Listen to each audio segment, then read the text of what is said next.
Hey, it's KR of D&D Homebrew here asking that eternal question that one is posed all the time. Was it really better in the old days? Was the old style of D&D as played, let's say, pre-3rd edition, although we're gonna talk about that distinction, was it better than what, the 5e version or the more complicated 3.5, Pathfinder, that sort of thing?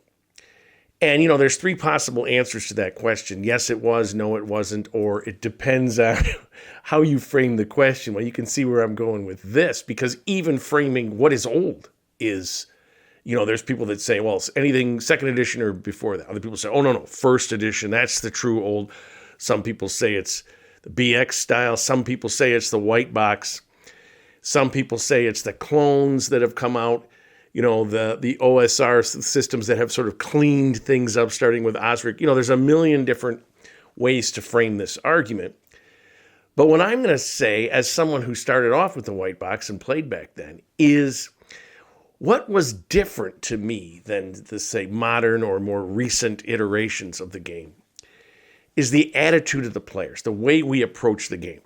I'm going to steal one from Dan Norton, who I make my Monsters and Treasure podcast with every week, who talked about looking at the white box initially and being confused, and then reading somewhere that you've got to look at those old versions of D&D with fresh eyes. You can't look at it from the perspective of playing, modern, like 5e. And I think when you ask this question of was it better, you got to remember that we didn't know any better when we played. We wanted... we had all sorts of complaints about the way the system worked. We were constantly saying, I wish there was a rule for this or that, or we love to come up with tables for everything. We didn't have what I think now, people say, I want to get rid of all these rules, and they look at rules light or again, if you're calling 1st edition rules light, I don't know. But anyway, the infamous, rulings over rules distinction. And for me, a lot of this has come up in my mind because I have been playing in a Castles and Crusades campaign. I have played this now, I think, like 10 sessions online and 2 or 3 at conventions. But it really, made me nostalgic in some ways for the old days. It's kind of 2nd edition with 1st thrown in there. And it also made me see what I think of now as limitations in those systems, but definitely the nostalgia and the idea that things are fast and furious. If you lose a character, it's not difficult to roll one up. Very simple. Plus, the modern players, they now have a supplement to this book. Of course, the splat begins everywhere. That took them like 14 years, but called it Adventurer's Gear. And they have backpacks and equipment packs and everything, so that not only do you roll up your character really quickly, but you can just replace your equipment. Or, there's methods to do this. There's methods to replace characters quickly. And you're not sitting there. Because when I started playing, the first time I moved to back to Michigan, 2021, I went to a game store. These guys said, sure, you can play with us. Roll up a 13th level guy in 5e. And then they were playing. So I'm sitting there rolling this up. It took me half an hour, maybe 20 minutes, although I was really doing things fast and I regretted some of my choices. And, that's the way a modern game is. Character, player, character-centric, where that's where you're going to get all these options and variables. This was 5e, much less a Pathfinder type game. Whereas in the old days, we didn't have that. So I think that right away you say, well, was it funner to play with a character that didn't have all those feats and, proficiencies and skills and all that? I think, because I'm playing in one now with Castles and Crusades where you don't have those things. The thing about it is you can still do stuff. You can still say the famous swimming across the river example everyone uses. Daniel and I use it on our podcast all the time. You can say, I want to get across that river and figure out how to do it without any skills. You just use common sense. You grew up in a desert. You don't know how to swim. Or, however, again, but you grew up in a seafaring, a fisherman and everything. Now, there were fishermen that didn't know how to swim either. But see what I'm saying? Like, you start to use that method to adjudicate these things, as opposed to, I have a swim feat, which they had in 3.0, right? And if you didn't have it, I don't believe you could swim. I can't remember now. So, And you had to make rolls for that, and you added things and this and that, and you could improve that skill, although no one ever did. But you see, the idea was to figure out a way around that. So in the game I'm playing right now, there are times when the castle keeper, as they call him, not a real fan of that term, but as they call him in that, has to make all these decisions. And there's times when I'm thinking, I'm not so sure about that. I'm not sure that's how I would do it, right? As a longtime GM. Whereas if we were interpreting rules, you might still say, I'm not sure the way you're interpreting that rule, but it's a different feeling than the GM ruling, by fiat, as it were. And again, this guy is pretty good. He doesn't do that very often, but every once in a while I think about something, I think, well, I don't think that's quite right. Just based on common sense. Make my argument, I fail, we move on. He's the GM. And I'm not going to be that guy that says, hey, I'm longtime GM and that's wrong. So I see that in this old school game. So the thing about this is we had the attitude that we were running this long-term thing. We had these characters with relatively simple characteristics, but we started to add on with magic items, which were very rare as compared to, I know like Dan Norton will say, oh, they're handing out +2 weapons and this and that. Yes, the big time weapons they did have, but there was all that like healing potions and, just you look at the charts of stuff and we never saw those. And again, this might have just been the way I played, me and my friends back in the 70s and 80s, because we created magic stuff all the time. And of course they were in the books, but you didn't see as much of that stuff. And of course, now second edition had proficiencies, which again, we picked out the best proficiencies, ignored all the rest, which is why, dancing, or there was a weaving proficiency in second edition, and nobody I knew ever took it, right? So now the nice thing about the Castles and Crusades is they got rid of all the proficiencies. There's no feats, proficiencies, skills, any of that. They have optional rules, but they're kind of skills light. But what they encourage you to do is talk about what the player's trying to do and see what attribute it might work with. And then the GM sets a challenge level, and the player gets to roll based on their statistics or attributes. They have a primary and secondary. And you just roll against that, and there you go. You're done. You do this all the time, which is exactly what we did way back in the day. We had a period where it was all roll under your whatever attribute, your strength, do a strength check, we called it. And you had to roll under your strength.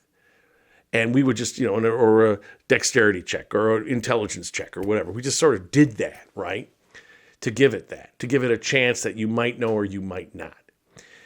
And the other thing was, of course, you started to just say stuff like, well, that's impossible, or that's trivial, you don't have to make a roll. We started to make those distinctions, as opposed to, oh, it's in the rule book that you do this. So what this meant back then was there was a lot of negotiation going on, where the players were coming up with ideas and the GM reacted to those ideas and decided if that was going to work or not.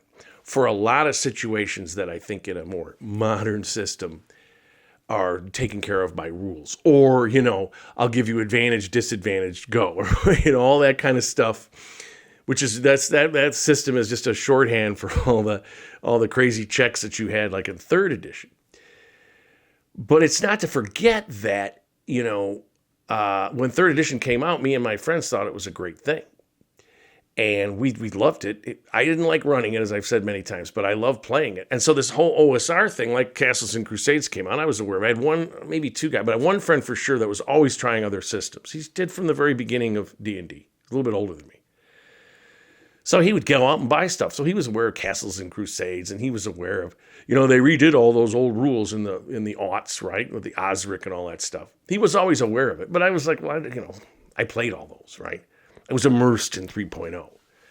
And then, later on when 5e came out. So I was never part of that. So I look back on it now, and I've bought a bunch of those and looked at them. And they're different iterations of the same sort of the rules systems, right? With little, and again, Castles and Crusades has all these idiosyncratic changes. But it's basically second and first thrown in with a little bit of third, unified mechanics mainly. So the issue that I always have about when people ask me, was it better? Or, do you like those days better? Do you miss them? I have a friend, she hasn't played since the 80s, who shows her stepson, her character sheets from the old days. He can't believe it because he's a 5e guy, how simple they were. How did you have fun? And she said, we had a great time. So to her, she could just step right in and probably play. I'd have to remind her of things, but she would remember. And we had great fun because, again, I think it's because I want to say we didn't know any better. And a lot of people don't like that answer because that assumes that if we'd known better, if we'd seen these other rules, we would, have just rejected the old system. I'm not saying that. I'm saying we were able to have fun, but there was nothing to compare it to until 3.0 came out. Because second edition was basically first with some cleaned up stuff. But third, because again, third had the unified mechanics. It had, everything you had to roll up, high. The character classes had all these feats and everything, but that way the progression, the level progression was all the same. And it just seemed, it seemed to make more sense to us. To a lot of people, though, now the idiosyncrasies of the old days, with the different charts and dies, and sometimes you got to roll high, sometimes you got to roll low. All that was really interesting. Gave it flavor. The rules had flavor, right? But to us, and of course, we had it all memorized, so it wasn't really bothersome. But when a new person came in, they were like, well, wait a minute, why? Now it's high and now it's low and all those things and this chart and that. And, and it was all because it was kind of kludged together in many ways, whereas 3.5, as it became, was a whole idea when Wizards of the Coast took over. They wanted to completely redo this system. So we really went for that. Then the problems with that became very clear.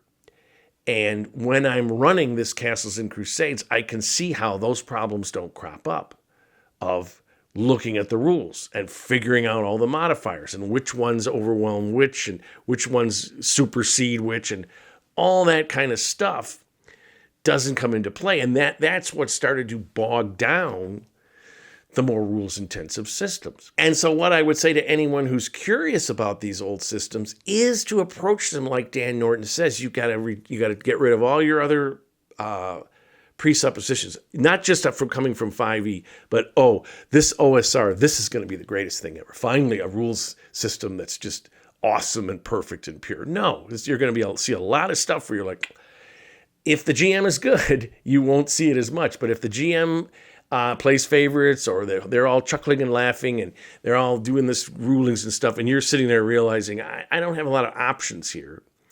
And I'm sitting here, and I got to wait for my turn, or I'm out of spells, and I got to wait. And, it can bog down, believe me. And combats can take a while. That's another sort of fantasy that they can be faster, but you really notice the GM in those systems. So I would encourage people to try them.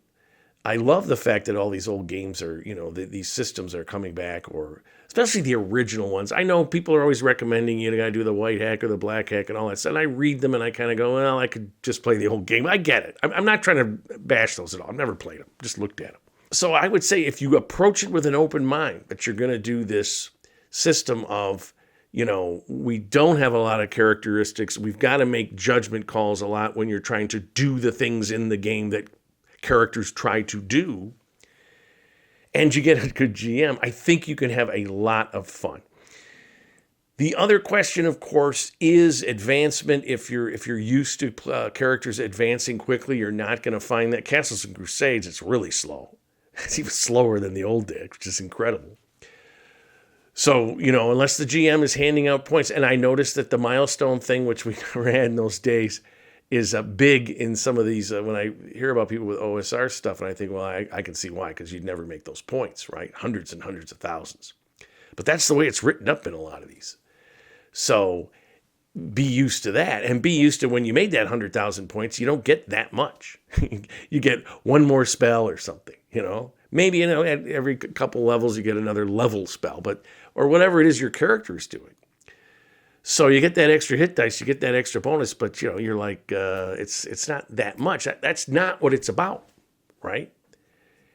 And for some people, long term, if you play a 1-shot or a 5-shot or something like that, where you're just trying out these characters or you say, we're just going to play to this level, or you're just handing out levels like crazy, however that is, then I think you're really going to enjoy that. But if you go into a long-term, old school type campaign where it takes a long time to go from 7th to 8th to 9th, I mean, again, unless it's milestone, which is probably what people do, I don't know.